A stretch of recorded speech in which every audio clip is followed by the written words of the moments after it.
Prabha Khetan foundation और एहसास women की ओर से मैं मोनिका भगवागर अयोध्या की इस पावन धरती पर रामायण कला उत्सव के इस सत्र में आप सभी का स्वागत करती हूँ। इस सत्र का विषय है राम कथा में जानकी का महत्व। कहने की आवश्यकता नहीं है कि हमारे लोक में जगत जननी जानकी श्री राम से पहले आती हैं। चाहे वह शिव धनुष हो, चाहे श्री राम का वन गमन, चाहे वो लंका में रावण के सामने अपने सतीत्व की रक्षा हो या फिर अग्नि परीक्षा, जानकी जी राम कथा का आधार हैं। तुलसीदास जी तो श्री रामचरितमानस में यहाँ तक लिख देते हैं कि सिया राम मैं सब जग जननी करूँ प्रणाम जोरी जुग पानी। ध्यान से सोचें कि यदि जानकी जी ना होती तो क्या श्री राम की कथा ऐसी होती जैसे कि अभी है। मैं और अधिक समय ना लूं और राम कथा में जानकी का महत्व विषय पर प्रकाश डालने के लिए इस सत्र की अतिथि विदुषी लेखिका आशा प्रभात जी और मीनाक्षी एफ पॉल जी से चलूंगी, जिनका आप कोरल दास गुप्ता जी के साथ रोचक संवाद सुनने वाले हैं। पर इससे पहले मैं आप सब से अपने अतिथि वक्ताओं और संवादों का संक्षेप में परीक्षा कराऊंगी। आशा प्रभात जी हिंदी और उर्दू में समान लिखती हैं और कविता, कहानी, उपन्यास, अनुवाद विद्या का बड़ा नाम है। आपकी कई पुस्तकों पर विश्वविद्यालयों में शोध हो चुके हैं और हिंदी और उर्दू में आपकी 17 पुस्तकें प्रकाशित हैं। आप राम कथा से जुड़ी पौराणिक कृति में जनक नंदिनी तथा उर्मिला के लिए भी जानी जाती हैं। आपको अनेक पुरस्कार मिल चुके हैं।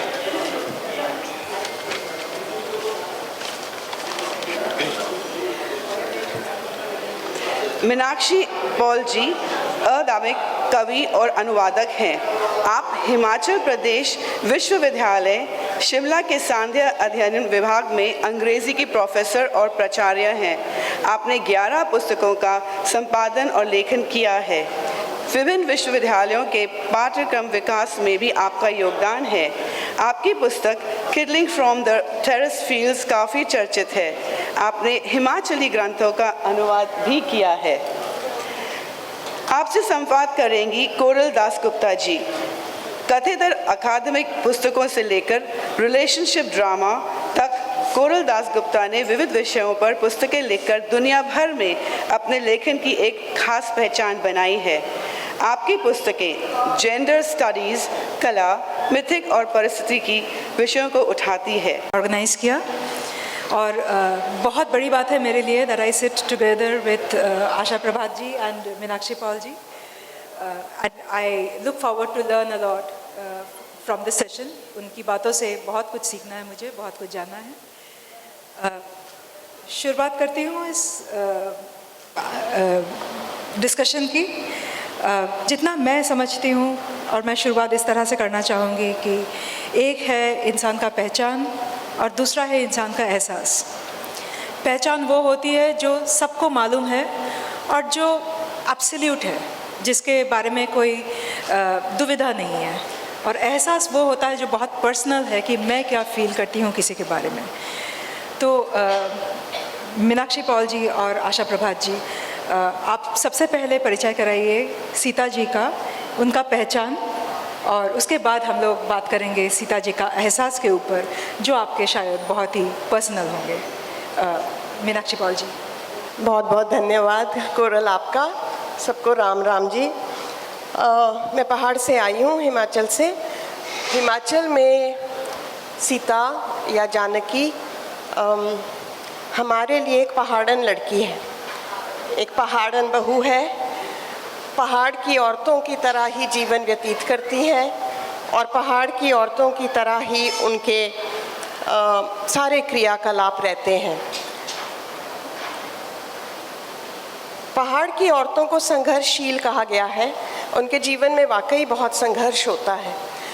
तो सबसे पहली बात जो हम देखते हैं सीता के चरित्र में, जो अलग अलग राम कथाओं में या गद्य में या गीतों में हमें हिमाचल में मिलती है, अलग अलग बोलियों में, सीता बहुत ही जुझारू, बहुत ही मेहनती, बहुत अच्छा खाना बनाने वाली, लेकिन तेज़ ज़ुबान की है। वो अन्याय कभी नहीं सहती, वो हर चीज़ पे आवाज़ उठाती हैं। यहाँ तक कि उनकी शक्ति, और श्री राम को भी अगर उदासी हो जाए तो वो उनकी शक्ति से श्री राम उठ खड़े होते हैं। एक प्रसंग आपके साथ साझा करना चाहती हूँ। जब दशरथ जी की मृत्यु हुई और शोक में थे वन में राम, सीता और लक्ष्मण जी, तो श्री राम के आँखों से आंसू जब बरसने लगे और उन्होंने अपनी आंखें बंद की तो सारी प्रकृति में अंधेरा छा गया, ऐसा गीत आता है।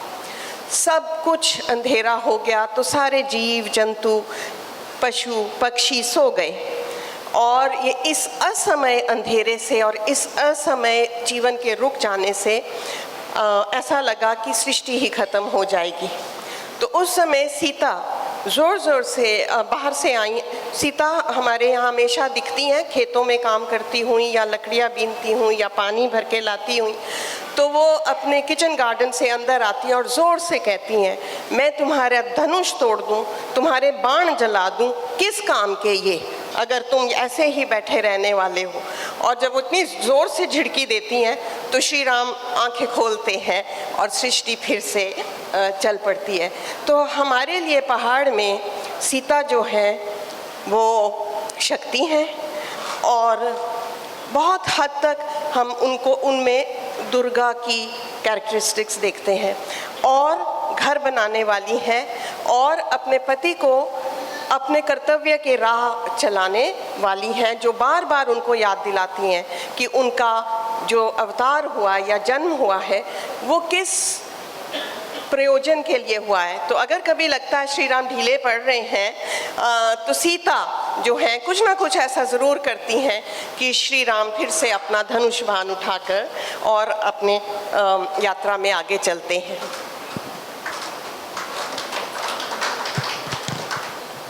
मैं जानकी की जन्मभूमि सीतामढ़ी से आई हूँ। आप अवध के लोगों के लिए नमन है, हार्दिक अभिनंदन है। हमारे सीतामढ़ी में जहाँ जानकी जी का उद्भव हुआ, जानकी को पुत्री भाव से भी मानते हैं, बहन भाव से भी मानते हैं, इष्ट मानते हैं। हर तरह से उनके जो जन जन में वो उनका भाव व्याप्त है, वो तो कहीं मिलना भी दुर्लभ है। जानकी का जो उद्भव हुआ या जानकी का जो छवि बनी, हमारे सीतामढ़ी में आप जाकर देखें कि किस तरह से भाव लेकर लोग जीते हैं। अभी त्रिपाठी जी से मैं बात कर रही थी तो उन्होंने कहा कि आप अपने पुत्री के ससुराल आई हैं, कि नहीं, मैं अपने ननिहाल आई हूँ। हम लोग हमारे यहाँ राम को जमाई भी मानते हैं और इष्ट भी मानते हैं। रामनवमी भी मनाई जाती है और जानकी नवमी भी।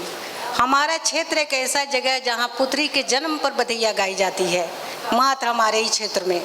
तो ये है नारी शक्ति का उद्भव, जहाँ से जानकी उद्भव ली हैं।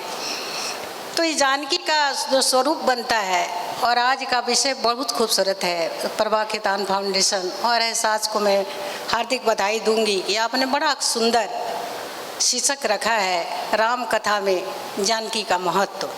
ये बड़ा अछूता विषय है। राम कथा में जानकी का महत्व कब नहीं था?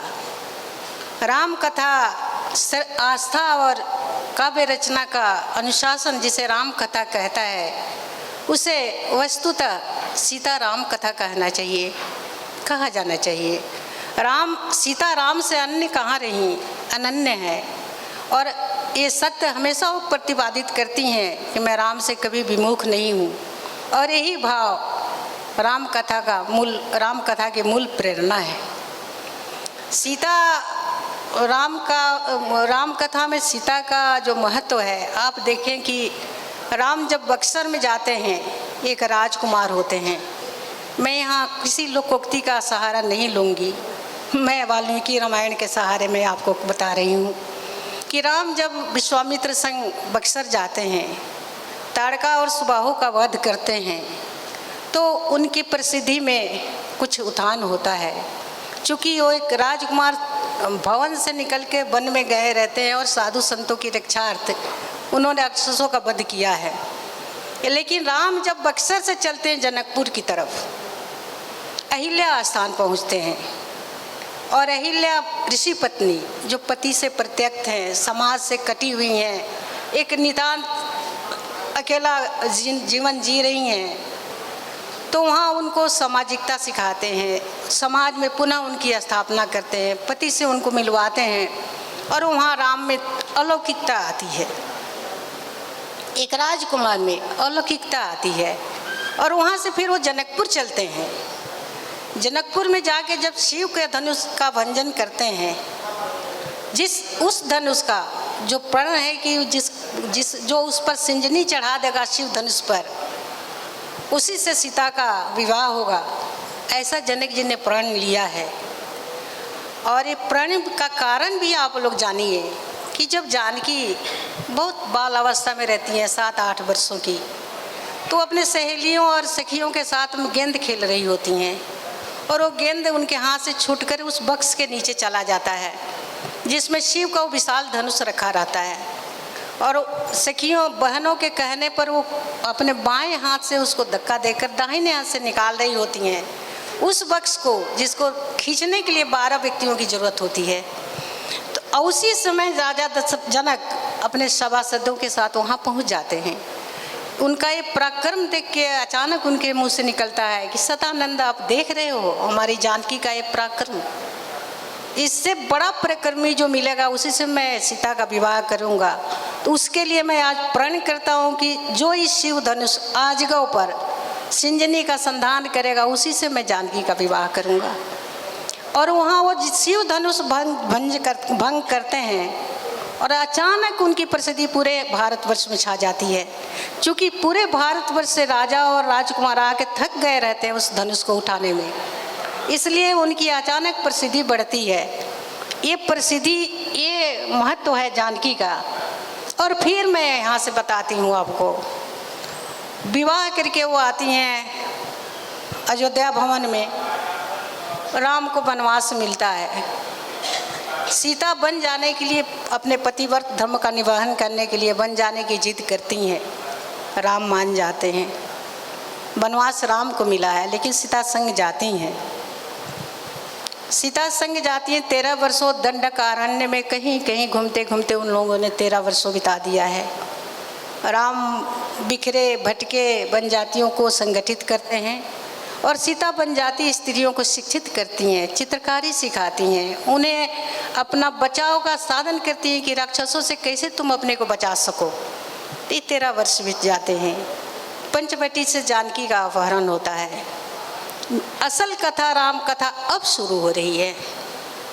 अभी तक तो कुछ नहीं था। उस जमाने में जितने राजकुमारों को, राजाओं को राजदंड मिलता था, सबको राज्य निष्कासित किया जाता था, वो सब दंडकारण्य में चले जाते थे। क्योंकि वहाँ बहुत से महर्षियों के आश्रम थे, महर्षि अगस्त का, महर्षि सुतीक्ष्ण का, कंबंद का, ये जो भी हों। राम भी वैसे ही चले जाते, 14 वर्षों की अवधि बिता करके आ जाते, अयोध्या में राजा बनते, चक्रवर्ती राजा भी बनते। लेकिन राम पुरुषोत्तम नहीं बनते, राम विश्व विजेता नहीं बनते। इसका कारण बनी है सीता। सीता का हरण होता है, हरण करके लंका में ले जाता है रावण, और सीता अशोक वाटिका में रहती है, उसके भवन में नहीं जाती। और जब राम बढ़ते हैं तो जैसे सबरी से उनकी मुलाकात होती है। देखिए उनकी लौकिकता से अलौकिकता की तरफ राम बढ़ रहे हैं, लौकिकता की तरफ से अलौकिकता की तरफ।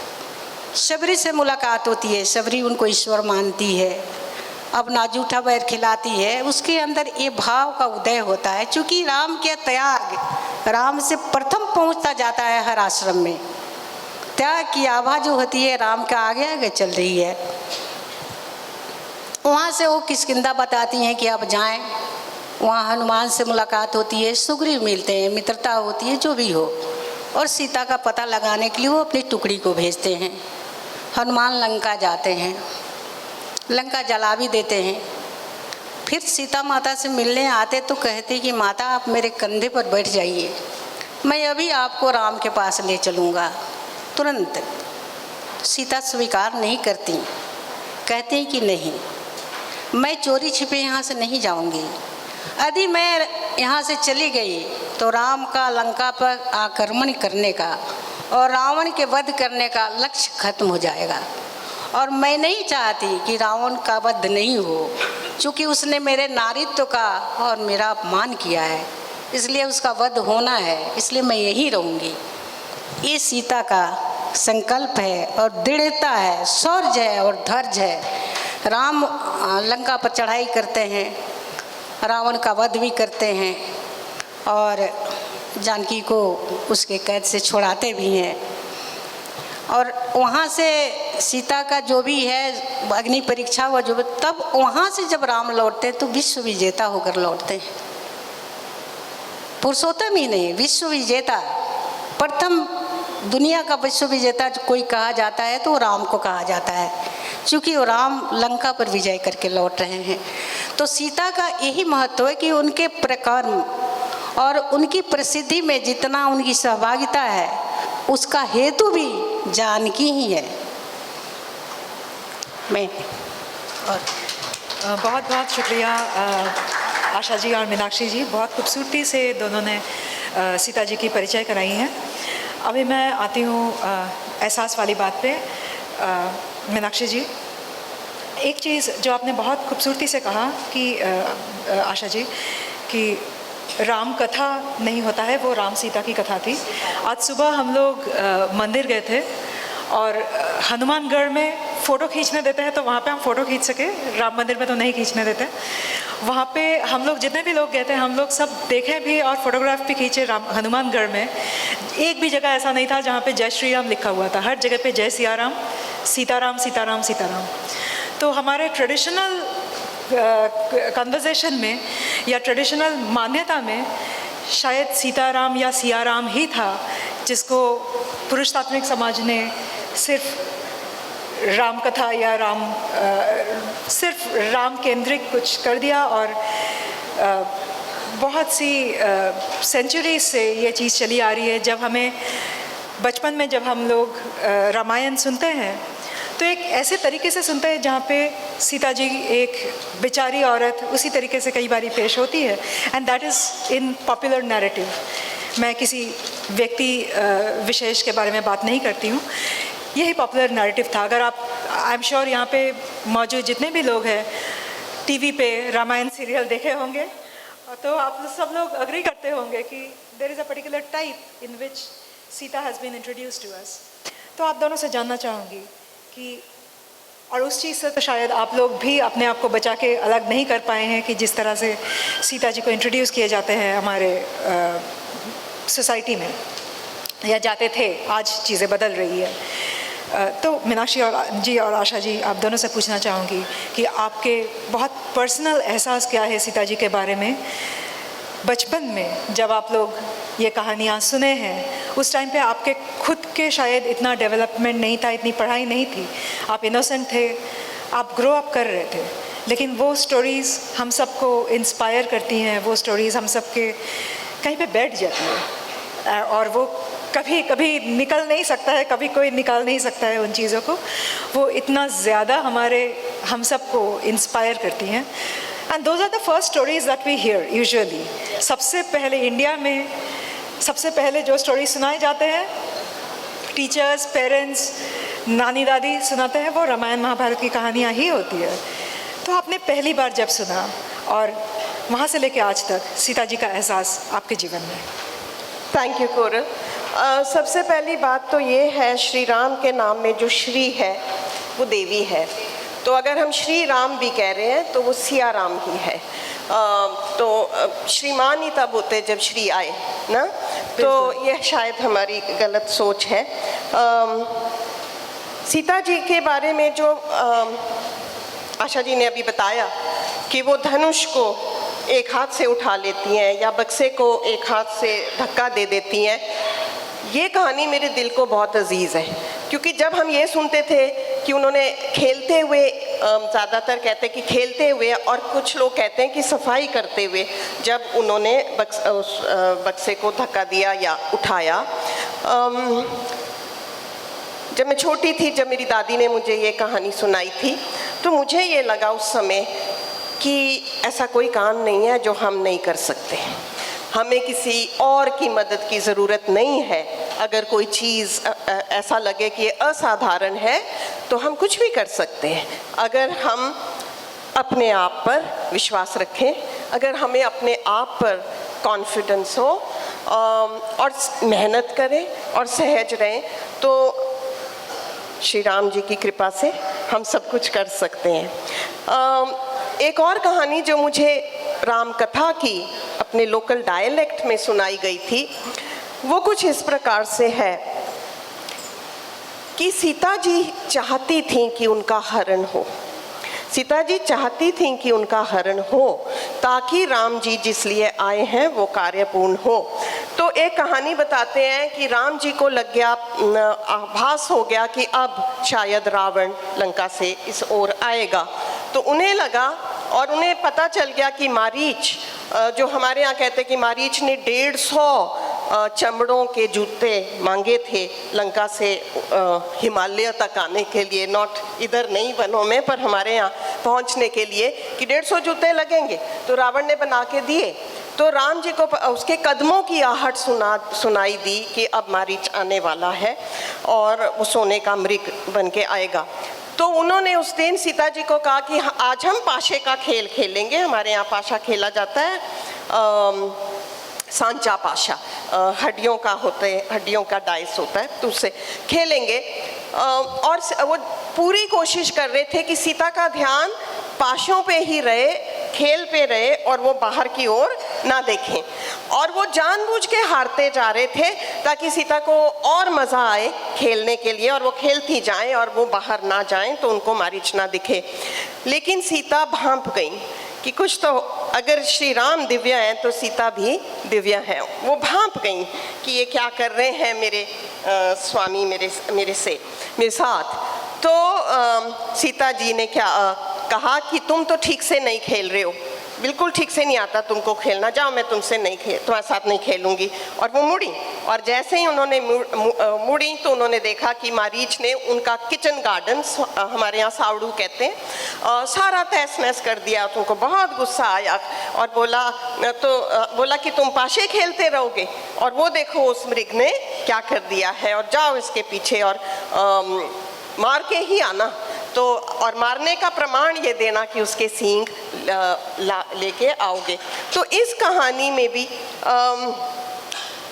जो मेरी दादी ने बताया कि घर में, परिवार में सबके कर्तव्य होते एक दूसरे के प्रति, और एक का उद्देश्य दूसरे का भी उद्देश्य है, और अपने स्वार्थ के लिए या अपने कंफर्ट के लिए हम ये नहीं, कोई आसान तरीका नहीं ढूंढ सकते। और दूसरा, जो नियति में है, जो कार्य आपके नियति में लिखा गया है, वो कार्य आपको पूरा ही करना होगा।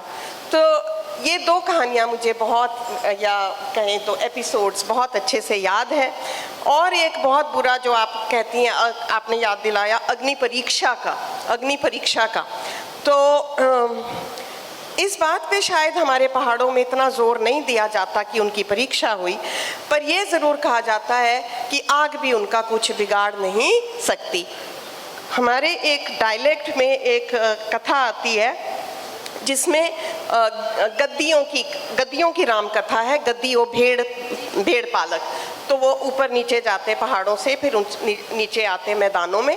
तो एक बार राम लक्ष्मण गद्दी है और वो जा रहे हैं, और उन्होंने देखा कि एक लड़की है सुंदर सी, और वो हुक्के में पानी डाल रही है, और बड़ा मेजर्ड पानी डाल रही है, ना एक बूंद ज़्यादा ना एक बूंद कम। तो उन्हें लगा कि ये कोई ख़ास है जो लड़कों वाले, आदमियों वाले काम कर रही है, इसको कैसे पता इतना।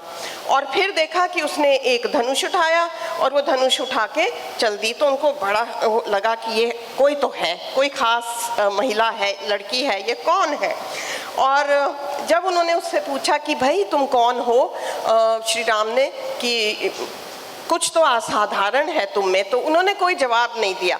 वो गई और अपने शालू में अंगारे भर के ले आई।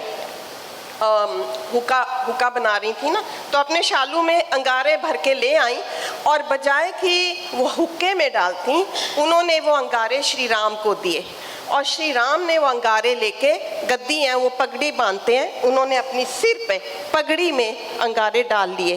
तो ना शालू जला ना पगड़ी जली। इस कहानी को पहाड़ में हम जोड़ते हैं अग्नि परीक्षा से। ना राम का कुछ अग्नि बिगाड़ सकती है, ना सीता का कुछ अग्नि बिगाड़ सकती है। राम को ये भली भांति पता था कि कुछ नहीं होगा और इसलिए मर्यादा पुरुषोत्तम है।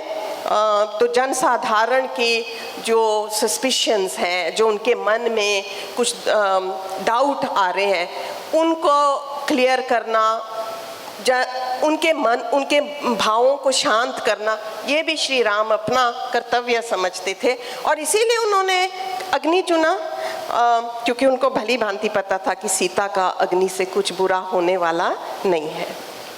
तो सीता मेरे लिए हमेशा ही मजबूत स्त्री रही है, बहुत बहुत बहुत स्ट्रॉन्ग, बेचारी बिल्कुल नहीं है। इनफैक्ट सीता का पहाड़ी कथाओं में सीता कभी रोती नहीं है, कभी भी नहीं रोई, बल्कि वो औरों को ढांढस बंधाती रहती हैं। जैसे मैंने पहले बताया, राम रो रहे हैं तो उन्होंने उनको झिड़की दी। जैसे वो वापिस आए लंका से, कहते कि सबसे पहले सीता कैकेयी माता के कमरे में गई सबसे पहले और उनको समझा रही और उनको कह रही हैं कि आप बुरा ना माने, आप कोई भी अपने अंदर गिल्ट ना रखें, जो भी आपने किया वो बहुत आवश्यक था और एक बार फिर कि राम को ये कार्य करना ही था माता, और आपने ये कार्य संभव किया और आप ना भेजती तो ये सब कैसे होता। तो वो उनको बहुत, today's parlance, counseled her, Kekai, and wiped her tears, and then Kekai also could take part in the rejoicing that was happening in Ayodhya. शुक्रिया मीनाक्षी जी, मुझे आपका ये जो आपने अभी बताया बहुत ही इंटरेस्टिंग था और ये अग्नि परीक्षा वाली बात पे हम लोग वापस आएंगे क्योंकि उसमें बहुत कुछ और सुनने को है, आपसे सुनने का है। Asha ji, the same question to you. Sita ji का एहसास राम कथा। सीता को लोग मुख से जितना जाना गया उतना साहित्य से नहीं। अभी मीनाक्षी जी ने पहाड़ की लोक कथाओं की बातें करी, अभी हमारी आदरणीय विद्या जी ने भी लोक कथाओं की बहुत बातें करी। हमारे यहाँ भी महिलाएं सीता के दुखों को याद कर रोती भी हैं और स्वयं को ढाढ़स भी बनाती हैं कि जब राजरानी राजकुमारी होकर सीता को इतना कुछ भुगतना पड़ा और इतने धैर्य से उन्होंने इस सब को ख़त्म किया, तो हम तो साधारण मानवी हैं। दुख इस बात का होता है कि हम रामायण की कोई ऐसा कोई प्रसंग उठा देते हैं और उस पर तर्क वितर्क करना शुरू कर देते हैं। जैसे अब एक चल रहा है, अभी मैं उस पर नहीं जाऊंगी, बहुत गंदी बात है। लेकिन एक बात और है कि लाल वस्त्र में लपेटकर हम अपने रामायण को धर्म ग्रंथ बनाकर देवता घर में धर देते हैं, हम उसको अपने जीवन में नहीं उतारते हैं। नहीं तो सीता का चरित्र इतना विशाल है, इतना स्ट्रॉन्ग है कि लड़कियां जो कहती कि मैं सीता नहीं बनना चाहूँगी, 100 जन्म में तुम बन नहीं सकती हो। तुम क्यों बनना चाहोगी? तुम में वो शक्ति ही नहीं है कि तुम सीता बन सको। सीता रावण के कैद में 1 वर्ष रही, 1 वस्त्र में रही, धूप ताप शीत उस अशोक वृक्ष के नीचे उन्होंने बिताया। लेकिन सोना के लंका का राजा रावण भी दिखा नहीं सका उन्हें पतिव्रत को, उनमें मोह नहीं जगा सका। ऐसा बन सकती हो तुम जो सीता बनने की बात करती हो? तो ये कह देना सिर्फ एक प्रसंग को लेकर कि अग्नि परीक्षा हुआ, अग्नि परीक्षा राम ने नहीं मांगा था। सत्य ये है कि राम ने अपने मन का एक असमंजस पैदा किया था कि ऐसा हो सकता है, ऐसा हुआ भी। तो लेकिन वो कहाँ ये बात कहते हैं कि मैंने अपने कुल के पराक्रम के लिए, यश के लिए तुमको मैंने रावण के कैद से छुड़ाया, अब तुमको जहाँ इच्छा हो वहाँ जाओ। ये शब्द ही अपने आप में बहुत बड़ा है किसी स्त्री के स्वाभिमान पर चोट करने के लिए। जो पत्नी 1 वर्ष तक पति का इंतजार करती है और उसमें राक्षसी महिलाएं देखती हैं तो कहती कि ऐसा है तुम्हारा आज सभ्यता कि तुम बिसुर रही हो पति के लिए, देवर के लिए, सास ससुर के लिए, अपने लिए तुमको कोई दुख नहीं है, कोई चिंता नहीं है। तो मतलब ये ऐसा आश्चर्यचकित रहती हैं इनका आचरण देखकर, और वैसा आचरण बना पाना बहुत मुश्किल है। तो राम के शब्दों से सीता इतनी आहत होती हैं कि वो कहती हैं कि लक्ष्मण आप अग्नि प्रज्वलित करो, मैं अग्नि परीक्षा दूंगी। सीता कहती हैं कि लक्ष्मण आप अग्नि प्रज्वलित करो, मैं अग्नि परीक्षा दूंगी। तो वो अग्नि परीक्षा आज भी शायद आप लोगों को चिता नहीं धनकाना होता था। आप देखती हैं कि आज भी बहुत सी जनजातियाँ जो पत्नी का जो सतीत्व की परीक्षण करना होता है तो वो आग जो देखती है ना ऐसे जला दिया जाता है, उस पर चलना होता है। और फफोला निकल गया था तुम दोषी हो, नहीं निकला था तुम सही हो। तो इस तरह का ही अग्नि परीक्षा हुआ करता था। सीता ने अग्नि प्रज्वलित कराई और निकल गई। उस समय त्रिजटा उनके साथ आई थी वहाँ। वो कही थी कि मैं देखना चाहती हूँ तुम्हारी आज संस्कृति को, अयोध्या चलूँगी। और वहाँ जब सीता कहती हैं कि मैं अग्नि परीक्षा दूंगी तो कहती कि तुम कह रही हो जो रावण को भर मुँह जवाब देकर दुत्कार करके तुम लंका में आई हो, तुम अग्नि परीक्षा देने जा रही हो, क्यों? तो कहती हैं कि ये समय ऐसा है माते कि यदि मैं अग्नि परीक्षा नहीं दूँ, इस समुद्र में छलांग भी मार लूँ तो ये कलंक मेरे ऊपर रह जाएगा। जो राम ने कहा है कि मैं पर पुरुष के घर में रहकर आई हूँ, तो एक कलंक दूर करने का यही एक जरिया है। और वो अग्नि परीक्षा देती हैं सीता, ये सही है। लेकिन आहत बहुत होती हैं। वही सीता नहीं लौटती जो अशोक वाटिका में बैठकर 1 साल तक पति का मनन चिंतन करती हैं। तो ये सब बातें, सीता जैसा बनना बहुत मुश्किल है। उतना शौर्य, उतना धैर्य, उतना पराक्रम होना बहुत मुश्किल है। लेकिन आज भी दृष्टांत में कौन आता है विश्व में? सीता आती हैं। सीता की तरह पुत्री होनी चाहिए, सीता की तरह बहू होनी चाहिए, सीता की तरह माता होनी चाहिए। क्यों? और किसी का उदाहरण कोई नहीं देता है, सीता का देता है। अभी हमारे यहीं के बाबा थे, बैठे हुए थे कोई त्रिपाठी जी। उन्होंने कहा कि हमारे यहाँ 2 खेमे होते हैं, एक में बहुत गालियाँ दी जाती हैं राम को, सीता को नहीं रख सके ढंग से तो जनकपुर वासी वो बन जाते हैं और गाली देते हैं। क्योंकि ये सही बात है, किसी की पुत्री को तकलीफ़ होगा तो पहले तो गाली पड़ता ही है। लेकिन बाकी हमारे यहाँ कुछ जगह ये भी है कि हम लोग विवाह पंचमी को बेटियों का विवाह नहीं करो, सुखी नहीं रहेगी। हम जहाँ से आते हैं वहाँ की संस्कृति में रचा बसा है कि विवाह पंचमी के दिन पुत्रियों की शादी नहीं करते हैं। और ख़ास करके अयोध्या की तरफ मुँह नहीं करते हैं, ये भी जान लीजिए। हमारे मिथिला में ये भी है कि अयोध्या के लोग बहुओं को सुखी नहीं रखते। लेकिन मैं इसको भी नहीं मानती। राजा जनक की एक पुत्री सीता को अगर दुख हुआ, जबकि उत्तरकांड को मैं नहीं मानती, ये प्रक्षेपित है। लेकिन 3 पुत्रियां तो उसी भवन में हैं, सुखी हैं। उनकी 3 पुत्रियां तो अयोध्या भवन में हैं, एक ही ना है सीता बाहर में। और सीता ने वन का जीवन खुद चुना है। अपने वनवास की मैं नहीं कह रही हूँ, उसको मैं ये सोच में रखती हूँ। लेकिन राम के साथ वन जाना ये भी बहुत भाग्य की बात है कि मैं पति का अनुसरण करने जा रही हूँ। राम का, सीता का पतिव्रत और राम का एक पत्नी व्रत, इस दाम्पत्य का बहुत खूबसूरत उदाहरण है राम कथा। राम कथा त्याग ही नहीं, राम कथा करुणा ही नहीं, राम कथा दाम्पत्य का भी बहुत सुंदर कथा है। इसलिए सीता को हमारे यहाँ आप जाएंगी, हमारे जानकी मंदिर में, जनकपुर नहीं सीतामढ़ी के जानकी मंदिर की बात मैं करती हूँ, तो बधैया को छोड़िए, कहीं से बारात आती है तो दूल्हा पहले जाएगा जानकी जी के पास। पुत्र को विदा करना है तो प्रच्छन्न होगा जानकी जी के पास।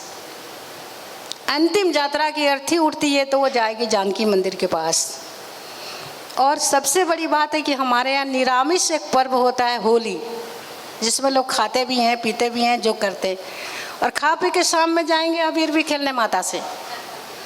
तो ये भाव बड़ा विरल है कहीं भी मिलना, जो हमारे क्षेत्र में मिलता है जानकी के लिए। और हम जानकी से ऐसा नहीं कहते कि हम सीता बनने नहीं चाहते। हमारे क्षेत्र में कोई पुत्रियाँ नहीं कहती ऐसा, जिको सीता तो सीता से हमारी पहचान है। राम उसी शक्ति के लिए यहाँ से गए हैं, हमारे यहाँ सीता नहीं आई है, राम गए हैं उस शक्ति के लिए। और राम सीता की शक्ति से पूर्ण है और राम कथा दोनों की शक्ति से पूर्ण है, मैं यही मानती हूँ। शुक्रिया आशा जी, इस बात पे वापस आएंगे। एक बहुत ही मज़ेदार कहानी है, मैं बताना चाहूँगी। किसने बताया और किसके बारे में बताया वो नहीं बताऊँगी, सिर्फ कहानी बताऊँगी। किसी ऑथर, मेरी सीनियर ऑथर ने मुझे एक बार कहानी बताई थी ये कि अयोध्या से कोई पटना लिट फेस्ट अटेंड करने गए थे और उनके सेशन के बाद जब वो नीचे उतरे, पटना वालों ने घेर लिया उनको, घेर के उनसे कहा कि आपके राज्य के लोग हमारी सीता के साथ बहुत गलत किया था, आपको इस चीज़ के लिए माफ़ी मांगनी पड़ेगी। तो ये इंसान वापस स्टेज पे गए, माइक लेके सबके सामने माफ़ी मांगे, ये कह के कि हाँ हम अयोध्यावासी सीता का ठीक सही रिस्पेक्ट नहीं कर पाए थे, हम माफ़ी मांगते हैं। और तब उनको पटना वाले ने जाने दिया था। बहुत ही इंटरेस्टिंग चीज़ें होती है लिटरेचर में, लिटरेरी कॉरिडोर्स में। ज़रूर। When it comes to Ram कथा, मीनाक्षी जी और आशा जी, कहीं बहुत बड़े बड़े थालियों में राम कथा पेश होती है। एक है हिस्ट्री, एक है लिटरेचर, एक है फिलोसॉफी, स्पिरिचुअलिटी, बहुत सारे हैं। लिटरेचर और हिस्ट्री हम लोग कई बार बात करते हैं। फिलोसॉफी और स्पिरिचुअलिटी मेरी खुद की खास इंटरेस्ट है और उस बारे में बात को लाना चाहूँगी। आप अग्नि परीक्षा के बारे में बात कर रहे थे। जब मैं अपनी रिसर्च कर रही थी, और ये रिसर्च की चीज़ नहीं है, ये मेरी सोच है कि अगर आप हमारे रामायण ले लीजिए या महाभारत ले लीजिए, ये फिलोसॉफिकल लिटरेचर है, ये हम भूल जाते हैं कि अगर हम फिलोसॉफी को निकाल दें उन चीज़ों से तो कहानियाँ बहुत गंदी तरीके से हमारे सामने आती है। और यही वजह है, one of the core reasons why today a lot of people say that Hindu narratives are regressive उनको इसलिए लगा क्योंकि फिलोसॉफी निकाल के सिर्फ लिटरेचर या सिर्फ कहानियों को पढ़ा उन्होंने और सही तरीके से नहीं समझ पाए। अभी एक प्रयास हो रही है कि हम वापस जा रहे हैं फिलोसॉफी को समझने के लिए, स्पिरिचुअलिटी को समझने के लिए और एक्चुअल रिलीजन को ढंग से समझने के लिए। फ्रॉम उस दायरे से जब मैं ये कहानियों को देखती हूँ, अग्नि परीक्षा, मुझे लगता है कि ये एक्चुअल शायद आग ना हो, शायद वो लोगों के मन में जो शंका था, जो बहुत ख़राब होता है जब आप किसी पे डाउट करते हो और उसके पीछे आपका कोई वजह नहीं होता है। वो डाउट एक आग है जो आग भस्म कर सकते हैं, और उसी आग से शायद सीता जी निकले थे और उनको वो आग कुछ नहीं कर पाए।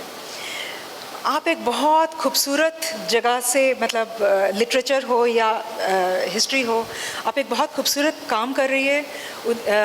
मीनाक्षी जी की एक आर्टिकल है in the book in search of Sita, which was edited by Malashri Lal and Namita Gokhale, और वहाँ पे आपका एक राइटिंग है which is about Sita in Pahari. तो मैं पहाड़ी फ़िलोसॉफ़ी को समझना चाहूँगी और पहाड़ी फ़िलोसॉफ़ी के ज़रिए सीता जी का महत्व इन राम कथा, अगर आप हमें थोड़ा बताएं।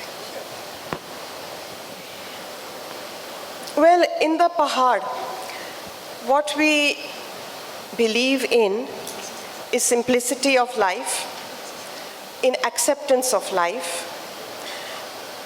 and we also believe that there is a divine reason for any suffering that we might undergo.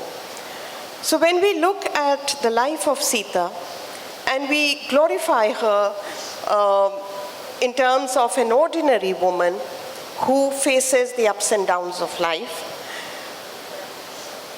there are two things that we would like everyone to pay attention to through those stories. The first is dharma, that we must always be on the side of dharma, whether it causes us personal injury or personal suffering, but we must hold on to the right path. And the right path is for us to be neighborly, to be helpful, to fight for the right, and never step back if you are called upon to do that. So what is dharma? It is your everyday struggle with what is right, and not to take the easy way out. Ram कथा में एक और कहानी है, sorry I just keep going back to stories, जिसमें गुरु वशिष्ठ चारों भाइयों से पूछते हैं, भाई कौन से रास्ते से वापस जाओगे? तो जो छोटे भाई थे दोनों, उन्होंने दो रास्ते बताए, कहा कि एक बड़ा सरल है, उससे आराम से आप पहुंच जाओगे महल, और एक थोड़ा दुर्गम है, तो उसमें आपको बहुत सारे जंगली जानवरों से और पहाड़ों से, नालों से, ऊंचाइयों से, दर्रों से गुजरते हुए जाना पड़ेगा। सो जो दोनों छोटे भाई थे, उन्होंने कहा हम तो सीधा रास्ता जाएंगे गुरुजी, हमें माँ से मिलने की, पिताजी से मिलने की बहुत जल्दी है। सो दे बोथ वेंट। लेकिन जो राम और लक्ष्मण थे, उन्होंने दुर्गम रास्ता चुना, और रास्ते में उन्होंने बहुत से राक्षसों का वध किया, रास्ते खोजे। तो वहाँ पे पहाड़ों में आपको पता है कि रास्ते ही बड़े मुश्किल होते बनाने, तो राम और लक्ष्मण रास्ता बनाते हुए गए, ताकि पीछे से जो लोग ट्रैवल करते आएंगे या पहाड़ों को पार करना चाहेंगे, उनके लिए रास्ता खोलते हुए गए। So the philosophy of, and Sita too, Sita also is, when we see her, for example, एक बार एक बड़ी मज़ेदार कहानी है, बता दूं जल्दी से। राम जी का जन्मदिन था, तो सुबह हुई, रोज़ लक्ष्मण भ्राता जो थे, भाई जी, वो पानी लेने जाते थे। तो उस दिन उनको थोड़ा आलस हुआ, ठंड थी, बहुत ठंड थी, रामनवमी मार्च में आती है, कई दफ़ा बर्फ़ ही पड़ रही होती है हमारे यहाँ, तो बहुत ठंड थी। तो लक्ष्मण जी ने कहा, भाभी तुम्हारे पति का जन्मदिन है, तुम ही पानी ले आओ। तो सीता बोली, भाई ऐसे कैसे, हर रोज़ तो तुम जाते थे, इतना काम है मेरे को, लकड़ियाँ भी लाई, ये भी चूल्हा जला रही है, तुम पानी नहीं ला सकते? बोला नहीं, आज तो मैं नहीं जाऊँगा। तो सीता, राम जी का जन्मदिन था, बोली, राम, श्री राम, ऐसा है, ये तो नहीं जा रहा और मैं तो नहीं जाऊंगी, तो अब कैसे बनेगा तुम्हारा जन्मदिन? पानी तो है नहीं, पानी कैसे आएगा? तो उनका, तुम्हें क्या चाहिए? चलो एक दिन नहीं जाएगा भाई, एक दिन तुम ले आओ। तो बोला, ऐसे तो मैं नहीं जाऊंगी, अगर मैं सोने का घड़ा ले जाऊंगी तो लोग मुझे सुनारे की बीवी बोलेंगे, लोहे का ले जाऊंगी तो लोहार की बीवी बोलेंगे, मिट्टी का ले जाऊंगी तो पॉटर का, अरे कुम्हार की बीवी बोलेंगे, तो मैं लेके क्या जाऊं? तो राम बोले, अच्छा बहाने ढूंढ रही हो तुम ना जाने की, तो मैं अष्ट धातु का बनाता हूँ, जाओ। तो बोला, अच्छा। बोला, अगर मैं ऐसे पुराने कपड़े पहन के जाऊंगी तो बोलेंगे गरीब की है, या बोले अच्छा कोई बात नहीं, ये पहन के जाऊंगी तो बोलेंगे उसकी है, उसकी है, तो कैसे पता चलेगा मैं श्री राम की बीवी हूँ? तो मैं बोला, अच्छा ठीक है, कोई बात नहीं। उन्होंने उसको तारों का दुशाला पहना दिया, फिर वो गई। अच्छा चलो, उन्होंने उठाया, जाने लगी, तो बोला, अरे बाहर तो बहुत अंधेरा है, इतना सुबह ही हुई है, मैं तो नहीं जाऊंगी, बहुत अंधेरा है। तो श्री राम बोले, सीता आज तो तुम्हें जाना ही पड़ेगा। तो वो उन्होंने चांद उतारा और उनके माथे पे चांद रख दिया, और फिर उनको दिखने लगा रास्ता, वो चल दी पानी लेने के लिए। जब वो बावड़ी पे पहुंची और वो पहुंच रही थी, वहाँ पे रावण और मरीच छुपे हुए थे, और जब रावण ने देखा ये अलौकिक सौंदर्य से परिपूर्ण ये महिला कौन है, तो वो बेहोश ही होने लग गया रावण। तो फिर बोला मारीच को कि मामा जी ये कौन है? हमारे यहाँ मामा जी की बहुत, मतलब सब जगह होती है पर हमारे यहाँ कुछ ज़्यादा ही है। तो मारीच मामा जी, और हमारे कथाओं में हनुमान जी भी राम जी के मामा हैं, और इसीलिए जब हम एक दूसरे को छेड़ते हैं, गुस्सा होते हैं, तब हम चिढ़ाते हैं, बंदर तेरा मामा। But actually it comes from the Ram katha, it is coming from there. But anyway, so, और बंदर भी बहुत उत्पाती होते हैं हमारे यहाँ। तो रावण बेहोश ही होने लग गया। उनका सौंदर्य देख के, और तब उसे लगा कि मैं इसी का हरण करने आया हूँ, मेरे से होगा कैसे? Just look at her Divya रूप. And in the Katha, of course, it says that Sita obviously knew that Ravan is there, and she just wanted to show him that this is me, this is I, जिसको तुम लेने आए हो. चलो सोच लो, एक बार दो बार और सोच लो, that this is the person that I am. and इसीलिए जब वो लंका गई तो रावण का दुस्साहस नहीं हुआ. एक और राम कथा है जिसमें सीता रावण की ही बेटी बताई गई है, पर वो मैं छोड़ दूंगी. Where was I? have to go back. Yeah, so the philosophy is to do your duty and do it regardless of whatever personal harm or price or sacrifice that you may have to make. And it is very strongly embedded in all the Pahadi Ram Kathas. Also, Pahadi Ram Kathaएं Ravan वध पे खत्म हो जाती हैं, वहीं पे. उसके आगे के प्रकरण हमें वहाँ ज़्यादा नहीं मिलते. Thank you so much Meenakshi ji, बहुत मज़ा आया. आशा जी, आपसे ऑलमोस्ट वही सवाल है. आपका जो बुक है मैं जानकी हूँ, मैं जनक नंदिनी हूँ. सबसे बड़ी बात, मीनाक्षी जी हिंदी में लिखी हुई है, और हिंदी की पहुँच, जैसे हम सब जानते हैं कि हिंदी की पहुँच सबसे ज़्यादा है हमारे देश में. तो जब आप लिखती है, या मैं जानकी हूँ, जनक नंदिनी हूँ, जब आपने ऐसे बुक्स लिखे हैं, क्या आपने लोक कथा की प्रयोग की है उसमें? ये मेरा पहला सवाल है. दूसरी सवाल इसी लाइन में कि हम लोग बात कर रहे थे हिस्ट्री की, लिटरेचर की. दो और बहुत ही बड़ी थाली है जिनके ऊपर राम कथा बैठी हुई है. एक है कल्चर, एक है रिलीजन. आप थोड़ी देर पहले शिव के धनुष की बात कर रहे थे, जो राम को तोड़ना पड़ा to get married to Sita. हम बंगाली में हरधनु बोलते हैं उसको, और वो मेरा बहुत फेवरेट टर्म है, इसलिए मैंने यूज़ कर लिया. तो इसके पीछे की फिलोसॉफी क्या होगी, स्पिरिचुअलिटी क्या होगी? क्योंकि शिव जी की धनुष की पूजा की जाती है, और वहाँ पे भी पूजा ही हो रही थी. राम को वो तोड़ना क्यों पड़ा to get married to Sita? आपके सवालों में बहुत से सवाल हैं. राम कथा पूरे विश्व में 300 राम कथाएँ लिखी गई, 300 भाषाओं में, और हर भाषा राम कथा में कथ्य तो वही लिया गया है, लेकिन भाव और कल्चर लोगों का अपना आया है. जैसे अभी मीनाक्षी जी पहाड़ की कह रही थी, बड़ा खूबसूरत लगा. उससे एक चीज़ तो आया कि पहाड़ में पुरुष आलसी होते हैं, महिलाएं बड़ी डोमिनेटिक होती हैं. एक ये बहुत उभर करके आया. जबकि हमारे राम कथा में राम बहुत ज़्यादा सजग हैं, सचेष्ट हैं. एक नौका पर आप देखें, बड़ा अच्छा किसी ने कहा था, जब नौका बनाया जाता है जमुना पार करने का, तो सबसे पहले राम बैठते हैं और सीता का हाथ पकड़ के बैठाते हैं, पीछे से लक्ष्मण बैठते हैं. रास्ते में चल रहे हैं तो आगे राम है, बीच में सीता है, पीछे लक्ष्मण है. तो ये भाव देखिए, आज भी पत्नियां यही चाहती हैं कि मेरा पति कवच बन के आगे चले. पहाड़ों में लगता है कि ऐसा कुछ नहीं है. देखिए, आता है कथ्य वही आता है, लेकिन वहाँ के भाव और संस्कृति आ जाती है. राम मिथक नहीं है, ये मैं मानती हूँ, और आप भी गहराई से अध्ययन करेंगे, आप लोग भी तो जानेंगे कि राम मिथक नहीं है. समय काल का वो हिस्सा जिसमें बहुत चेतनता होती है, जीवंत होता है, वो मिथकीय रूप ले लेता है. राम ऐतिहासिक पुरुष है. आप अपने इतिहास से ही कट गए हैं.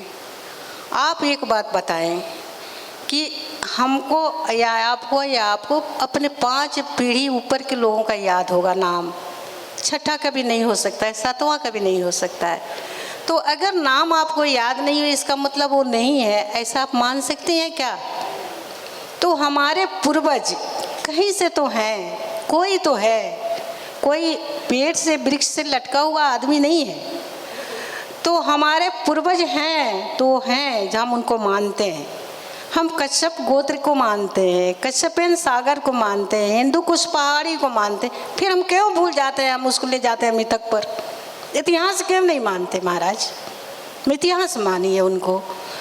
उस समय अयोध्या बहुत बड़ा साम्राज्य नहीं था, राम के काल में आप देखें बहुत बड़ा साम्राज्य था। उस तरह के बहुत से साम्राज्य थे पूरे भारतवर्ष में। भारतवर्ष मीन्स हिंदू कुश पहाड़ी से लेकर बर्मा तक एक था। लेकिन राम ही को क्यों नायक बनाया गया महाकाव्य रामायण का? महर्षि वाल्मीकि ने क्यों बनाया? उस समय क्या ऐसा कोई नायक नहीं मिला जो राम से और ज़्यादा गुणवान हो, जसवान हो? लेकिन नहीं, जितने गुण वो चाहते थे कि एक पुरुष में हो, उतना सब उनमें समाहित था। इसलिए ब्रह्मा ने कहा कि आप राम पर लिखो, और बाकी शेष कथा रामायण का नारद जी ने सुनाया। अब राम का देखिए क्या गुण था। उस समय की कितनी रूढ़ियों को वो तोड़ते हैं। बहुपत्नी व्रत, बहुत पत्नीत्व का जो एक बहुत बड़ा हर्म चला आ रहा था, उसको उन्होंने किस तरह से ध्वस्त किया एक पत्नी व्रत का लेकर के। राज्य के लिए युद्ध होता था, खून खराबा होता था, उन्होंने राज ही त्याग दिया। ये उदाहरण विरल है उस जमाने की बात। हम उस जमाने को आज में ले आके तर्क वितर्क करते हैं। हम परिणाम पर बात करते हैं, परिस्थितियों पर बात नहीं करते कि क्या परिस्थितियाँ रही होंगी कि राम ने ऐसा कहा होगा, क्या परिस्थितियाँ रही होंगी कि सीता ने अग्नि परीक्षा दिया होगा। परिणाम पर तो बड़ी चर्चा करते हैं। हम परिस्थितियों को देखें। परिस्थितियों को देखने के लिए हमको अध्ययन करना पड़ेगा। सब कुछ उसी में मिलेगा आपको। और आपका क्या सवाल था? दूसरा सवाल था कि मैं खुद ही भूल गई। I am sorry. खैर मैं कह देती हूँ, हरधनु, शिव जी का जो, हाँ, शिव का धनुष। राम काल में 2 ही धनुष था। कभी कोई कहते हैं कि महर्षि दधीची के हड्डी का था, कोई कहते हैं कि 2 धनुष एक तरह का बहुत विशाल था। एक का नाम था सारंग, एक का नाम था आजगव। सारंग धनुष विष्णु के पास था और विष्णु ने परशुराम को दिया था। आजगव भी परशुराम के ही पास था और परशुराम ने इसको जनक के पूर्वज के पास में थाती के बतौर रख दिया था। ये उनके कुल की पूजा होती थी। जनक के कुल में भवानी की पूजा होती थी, देवी पार्वती भवानी का। तो वहाँ शिव के धनुष को रखा गया था कि सुरक्षित रहेगा। परशुराम उस जगह को आप चकित रहेंगे कि विश्वामित्र का जन्म स्थान भी बिहार ही है, परशुराम का भी तपस्थली बिहार ही है, बामन का तपस्थली बक्सर बिहार ही है। बहुत मैं गिनाने लगूंगी तो आपको इतना बड़ा लिस्ट हो जाएगा बिहार का। आज बिहार को मत देखिए, बिहार की अतीत को बिहार का देखिए क्या समृद्ध था। तो परशुराम उस क्षेत्र को किसी को दे करके अपने महेंद्र पर्वत पर चले गए थे उड़ीसा में, और उनमें एक शक्ति थी कि बड़ी तीव्र गति से कहीं भी आते जाते थे। तो राम ने धनुष तोड़ने के मंशा से नहीं उठाई थी, वो उस पर चाप चढ़ाना चाहते थे। यही शर्त था, मैंने प्रण यही था कि उस पर चाप चढ़ा देना है। लेकिन वो पुराना धनुष था, टूट गया। राम इतनी दृष्टता शिव के साथ नहीं कर सकते थे, क्योंकि वो उनके भी इष्ट थे। दोनों के दोनों इष्ट थे, एक दूसरे के मानते थे। तो इस तरह से वो धनुष भंग हो गया, जो भंग नहीं होना चाहिए था। बहुत बहुत शुक्रिया। समय समाप्त हो रहा है। मैं कोशिश कर रही थी कि ऑर्गेनाइजर्स की तरफ ना देखूं, क्योंकि मुझे बहुत मज़ा आ रहा था। लेकिन अभी ये लोग सामने आके मुझे आंख दिखा के बोल दिए कि अभी ख़त्म करना है मैडम। सो किसी का कोई सवाल है तो प्लीज़ पूछिए। नमस्कार, मैं डॉक्टर वेदुला रामलक्ष्मी, एहसास वुमेन भुवनेश्वर। आशा जी, आपने ठीक कहा। मैं दक्षिण भारत से, आंध्र प्रदेश से हूँ। आंध्र प्रदेश में एक मान्यता है कि हम बेटियों को सीता नाम नहीं देते, क्योंकि माना जाता है कि सीता नाम देने से उनका जीवन कष्टों से भरा होगा। और जैसे आप दोनों की बातचीत से मुझे समझ में आया कि हमारे ये रामायण, महाभारत और भागवत, इन सभी के स्थल पुराण होते हैं। और स्थल पुराण इसलिए कि हम इन सब के साथ भावनात्मक स्तर पर जुड़े होते हैं। तो इसीलिए राम सिर्फ अयोध्या से नहीं है, वो आंध्र प्रदेश में भद्राचलम से भी हैं। और आपने जैसे कहा वो पहाड़ों से भी हैं। और इतने अलग अलग रूप माता सीता के हमने देखे कि वो शिक्षा भी दे रही हैं, मधुबनी पेंटिंग्स भी सिखा रही हैं, सब कुछ कर रही हैं, रसोई कर रही हैं, लकड़ियाँ काट के ला रही हैं। एक और माता सीता का स्वरूप है एक वीरांगना का, एक योद्धा का। उसको आप किस तरह से स्थल पुराण से यानी तो मूल रामायण से जोड़कर हमें दिखा सकती हैं? कृपया उस पर थोड़ा प्रकाश डालें। ये जो माता का रात्रि सिंजनी ने प्रस्तुत किया था जो नृत्य, वो अध्यात्म रामायण से लिया गया है। अध्यात्म रामायण की रचना 1600 ईस्वी के करीब में हुई, मानस के बाद हुई है। लेकिन आदि वाल्मीकि रामायण में सीता का वो रूप नहीं है। सीता का बड़ा सौम्य रूप है, लेकिन सौम्य रूप में ही बड़ी दृढ़ता है उनके अंदर में। वो कभी काली का रूप नहीं धरती, अदरवाइज वो रावण का वध करके भाग आई रहती।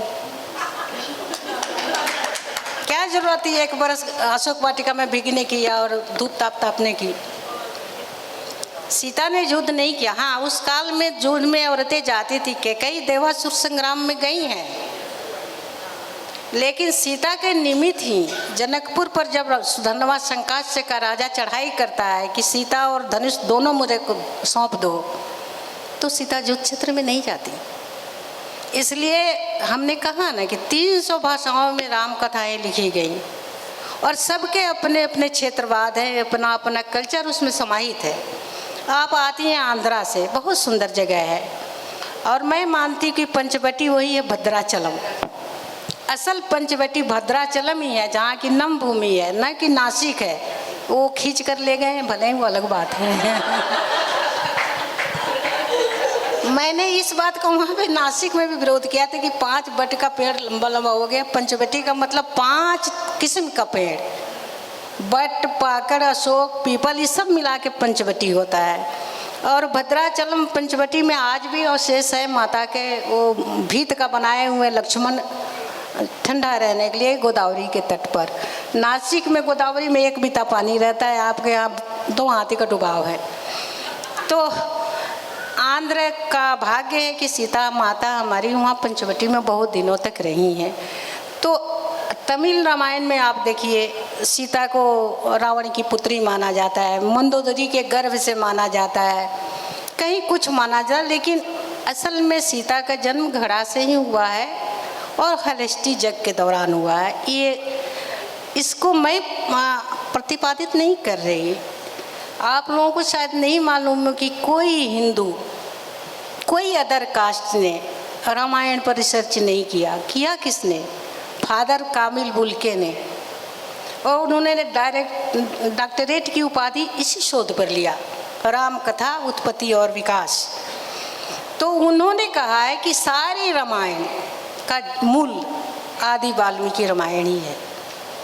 तो मैं उसको बेस मानती हूँ। लोकोक्ति तो हर जगह है, लोक परिकल्पना तो हर जगह है, और लोग ने इस चीज़ को जिंदा भी रखा है। हमारे रामायण सीरियल बनने से पहले, रामायण फिल्म बनने से पहले कितने लोग रामायण को पढ़ते थे, आज भी कितने लोग पढ़ते हैं। लेकिन ये धारणा, एक सबसे बड़ी धारणा मैं आपके दिमाग से दूर करना चाहूँगी कि किसी भी रामायण में लक्ष्मण रेखा का जिक्र नहीं है, किसी भी रामायण में। लेकिन हम लोक मानस में बैठा हुआ है कि लक्ष्मण ने एक रेखा खींचा सीता के सामने, बोला इसको पार मत करना। सीता वो रेखा को नहीं पार करती तो क्या रावण झोपड़ी सहित नहीं उठा के ले जाता? जो पहाड़ उठा के शंकर भगवान को ले गया था, वो झोपड़ी में ही थी ना, कुटी में थी। तो ऐसा कुछ नहीं था। लेकिन हमारे मानस में है कि तुम दहलीज पार करोगी तो तुम्हारे साथ अनिष्ट हो जाएगा। ये बैठाया गया है बड़ी माने सूक्ष्मता से, जबकि कहीं लक्ष्मण रेखा का जिक्र नहीं है। बहुत सी बातें हैं जो रामायण से इतर है, लेकिन उसको दृष्टांत बना के हमारे सम्मुख लाया गया है। यही सब बातें हैं रामायण की। आप उसको पढ़ें तो कहेंगे बहुत कुछ है उसमें जो आपके सवालों का जवाब देगा। धन्यवाद। मैं मानना चाहूँगी क्योंकि मुझे कहा गया है कि और वक्त बिल्कुल नहीं है और नेक्स्ट सेशन शुरू होने वाला है। तो ऑथर्स यही है, आप प्लीज़ उनसे बात कर लें नीचे। Thank you so much.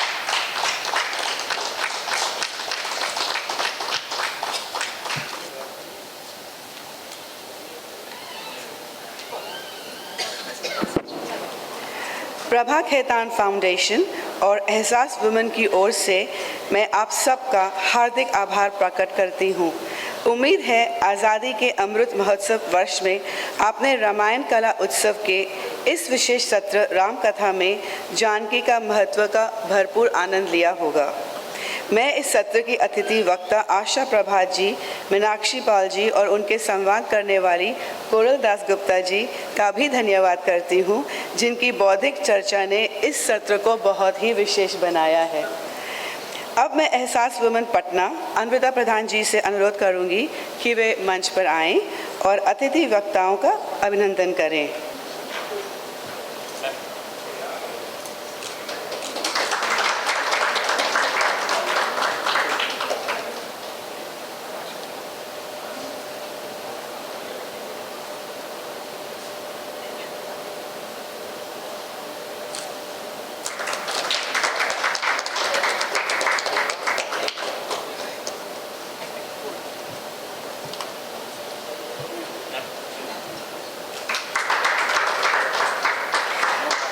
आयोजन समिति की ओर से मैं इस कार्यक्रम के प्रायोजक श्री सीमेंट, संस्कृति मंत्रालय, भारत सरकार और साहित्य अकादमी के भी आभार प्रकट करती हूँ। धन्यवाद।